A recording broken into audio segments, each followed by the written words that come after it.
welcome back, everyone. You know, September is Sickle Cell Awareness Month, a time to highlight this inherited blood disorder that affects how red blood cells work.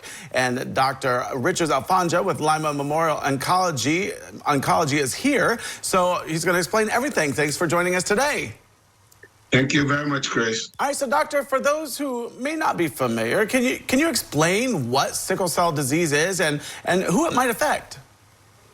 Well, sickle cell disease is an inherited blood disorder that affects people who have inherited double genes from both parents of hemoglobin S or hemoglobin C disease.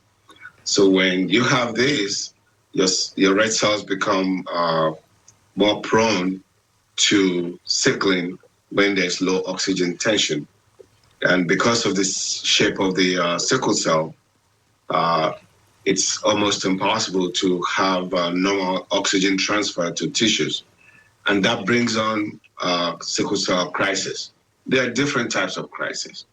The crisis that we most often see are bone pain crisis, vaso-occlusive crisis. And what usually brings this on many factors, but the commonest one is dehydration and infections. So when patients come in with these complaints of bone pains and abdominal pain, headaches, they come to the hospital.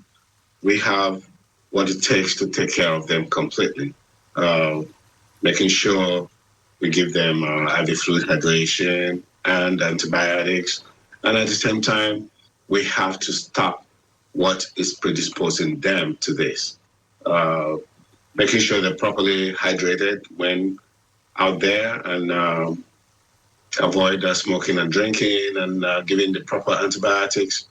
And there are some other specific drugs for sickle cell disease that we usually give, in addition to pain management. Yeah. That's basically what we do. Yeah. So, doctor, you mentioned some symptoms, but are those the most common symptoms that people with sickle cell anemia might experience?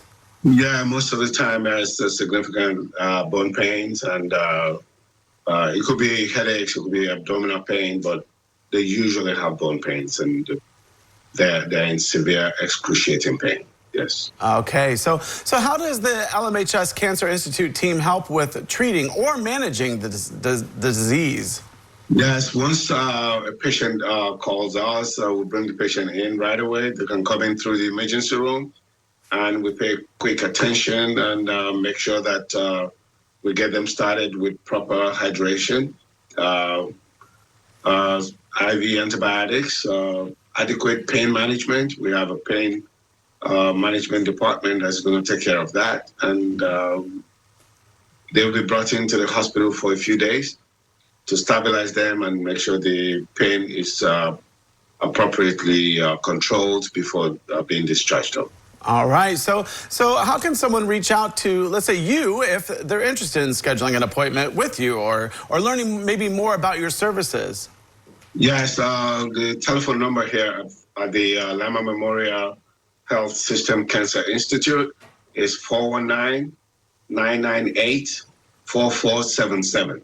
All right, so you can call that number with any questions or schedule, a visit. So, doctor, I really appreciate you coming on today.